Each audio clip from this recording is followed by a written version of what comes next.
परमेश्वर के रूप में होकर मनुष्य को रचना किया, बात करता था, फिर भविष्यवक्ता के द्वारा बात करता था। यीशु को इस दुनिया में परमेश्वर ने भेजा, उससे पहले परमेश्वर किसी भी हालत से अपने दास, अपने भविष्यवक्ता से बात करता था।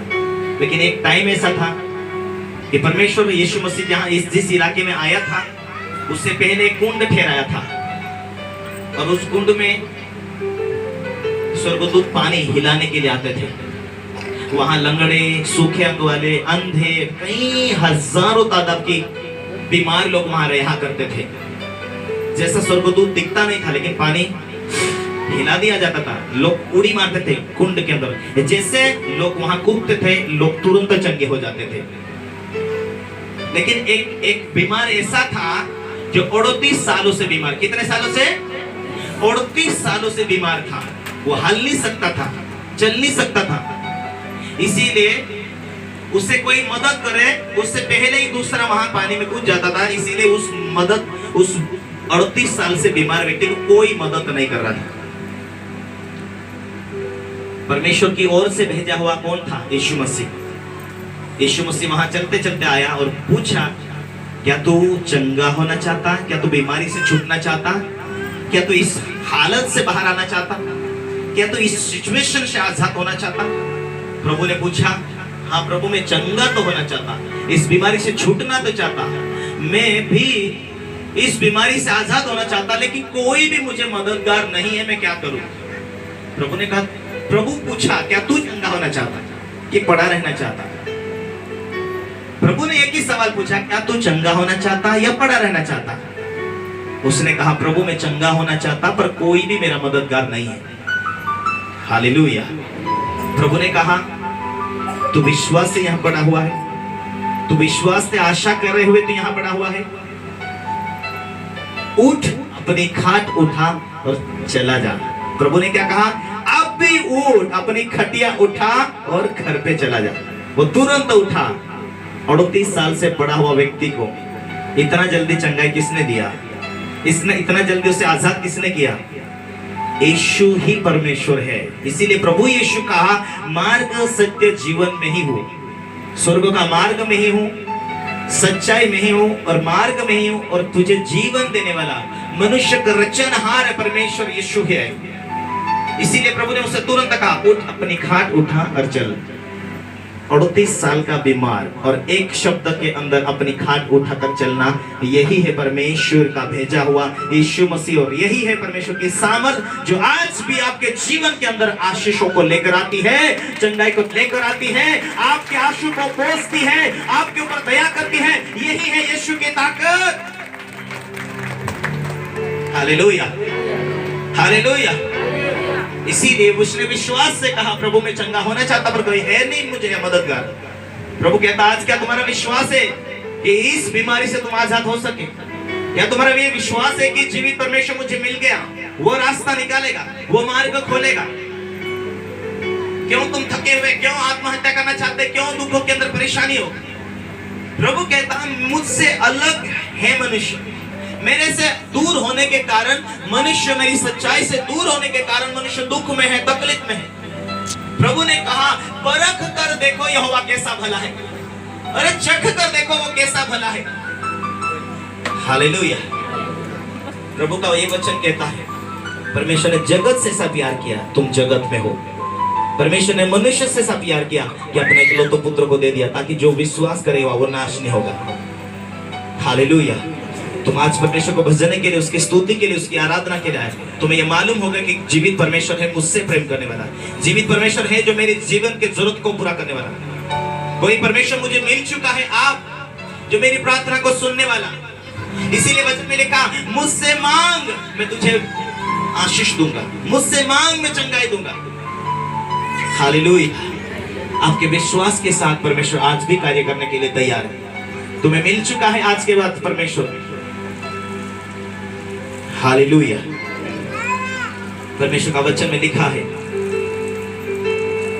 भजन संहिता 21 में 25 में ऐसा लिखा है, मनुष्य की गति यहोवा की ओर से दृढ़ होती है। परमेश्वर का वचन में ऐसा लिखा है, भजन उसका 37 और उसके 25 में, मनुष्य की गति यहोवा की ओर से दृढ़ होती है। मनुष्य के चाल चलन परमेश्वर की ओर से स्थिर होगी। मनुष्य की उम्र परमेश्वर की ओर से स्थिर होगी। मनुष्य की लंबी आयु परमेश्वर की ओर से स्थिर होती है। मनुष्य के व्यवसाय परमेश्वर की ओर से ऊंचाई पाते हैं। हालेलुया। इसीलिए परमेश्वर, यदि पुराने जमाने के अंदर परमेश्वर ने कहा मैंने मनुष्य को अमर का जीवन बनाया, लेकिन जैसा ही आज्ञा टूटी, परमेश्वर की कानून को तोड़ा मनुष्य ने, फिर धीरे धीरे उम्र कम होती गई।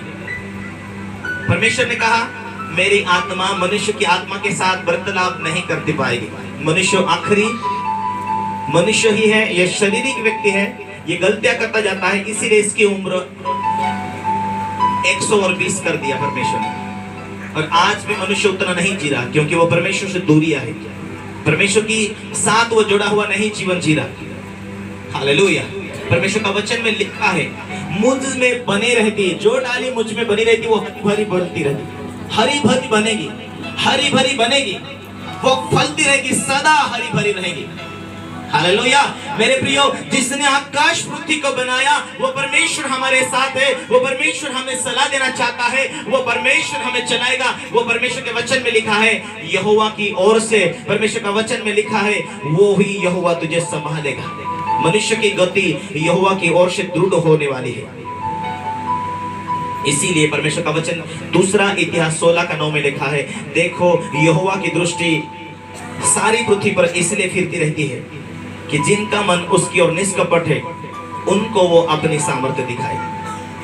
आज भी वो ताकतवान परमेश्वर, आज भी वो मददगार परमेश्वर, आज भी वो सहायता करने वाला परमेश्वर, आज भी वो बुद्धि देने वाला परमेश्वर, आज भी वो सामर्थ्य भरने वाला परमेश्वर, आज से भी वो आशीषों को देने वाला परमेश्वर है। प्रभु कहता है परमेश्वर की दया उसी मनुष्य के ऊपर बनी रहती है जिसका मन, जिसका हृदय, जिसका मन परमेश्वर की ओर निष्कपट है। उसको मदद करेगा वो कि प्रभु जीवित है, वो भला है, मुझे जीवित परमेश्वर मिल चुका, मैं प्रभु के मार्गों में जीऊं, उसी के मार्ग में वही छुटकारा देगा, वही आशीष देगा, वही मेरी जरूरत को पूरा करेगा। मैं उसकी ओर निष्कपट चलो। बाइबल कहती मेरा धर्मी जन विश्वास से वो जीवित रहेगा। Hallelujah, hallelujah. हमारा मन प्रभु के सामने निष्कपट रहना चाहिए।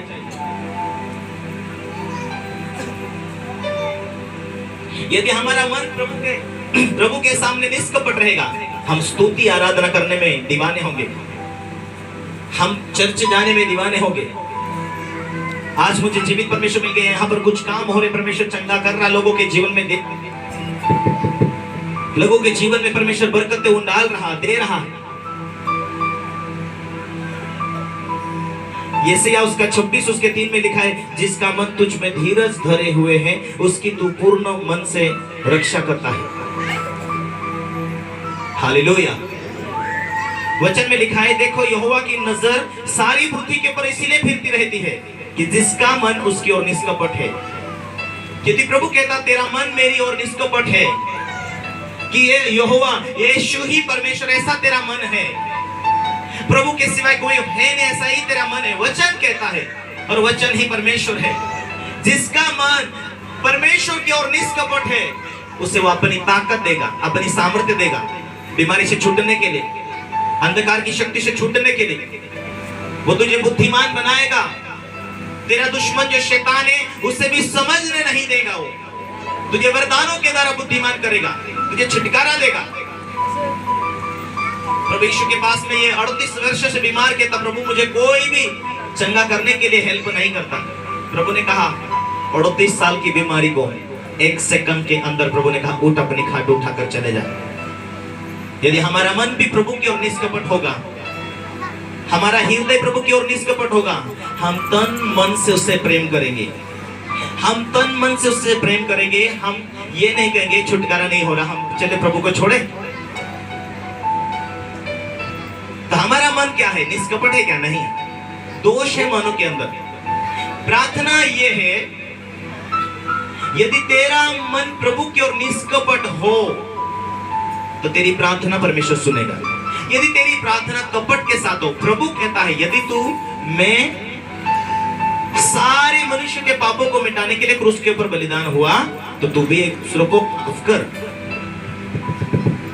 यदि तू माफ किया हो तो तेरी प्रार्थना निष्कपट की ओर प्रभु के पास जाएगी। कैसे जाएगी? ये माइक बदल, निष्कपट जाएगी। क्योंकि बाइबल कहती है जिसका मन तुझ में धीरज धरे हुए रहेगा उसको तो पूर्ण मन से रक्षा करेगा। हालेलुया। जिसका मन तुझ में धीरज धरे रहेगा उसको तो पूरी शक्ति के साथ तो उसे क्या करेगा? उसकी तू पूर्ण मन से उसकी रक्षा करेगा, शांति के साथ उसकी रक्षा करेगा। प्रभु हमारी बुद्धि की रक्षा कर, हमारे शरीर की रक्षा कर, हम कहीं एक्सीडेंट ना हो जाए। हमारी बुद्धि की रक्षा कर, हमारी बुद्धि हमारा मन पापों की ओर ना जाए। हमारे हृदय की रक्षा कर, सदा हम निष्कपट रहकर तेरी आराधना करें। प्रभु की ओर हम आराधना कर रहे हैं, हम निष्कपट मन लेकर। Hallelujah, hallelujah. हम बिना दोष के साथ निष्कपट हृदय से, निष्कपट मन से स्तुति करेंगे। क्यों नहीं हमारे जीवन में परमेश्वर काम करेगा? क्यों नहीं हमारे हृदय में काम करेगा? हालेलुया। हम प्रभु को नहीं जानते थे 1993 में, जब मैं छोटा था। हमारा परिवार थक चुका था। मेरे से जो तीसरे नंबर की सिस्टर थी उसे पैरालाइज का बीमारी, लकवा की बीमारी हो गया। हमारा परिवार वैद्य के पास, डॉक्टरों के पास थक चुके थे जा जाकर। और मेरी जो बहन थी उसकी उसी टाइम में कुछ महीने पहले शादी हुआ था और हमारा परिवार उसके पीछे दवाखाना खर्चे करते करते कर्जे में फंस गया। सारी दुनिया में चक्कर काट काट के थक चुके थे, लेकिन कहीं भी आराम नहीं था। किसी ने कहा प्रार्थना में लेके जाओ। प्रार्थना में लेके गया। पास्टर ने यह सलाह दिया कि आज हम प्रार्थना कर रहे हैं आपकी बेटी के लिए, परमेश्वर जरूर हमारी प्रार्थना के द्वारा काम करेगा। लेकिन यदि आपका बच्चे के लिए आपका मन है तो आप परमेश्वर से मांगेंगे, प्रभु हम ये तुझसे मांगने के लिए आए, हमारी बेटी को तो चंगा कर, हमारी बेटी को तो आजाद कर।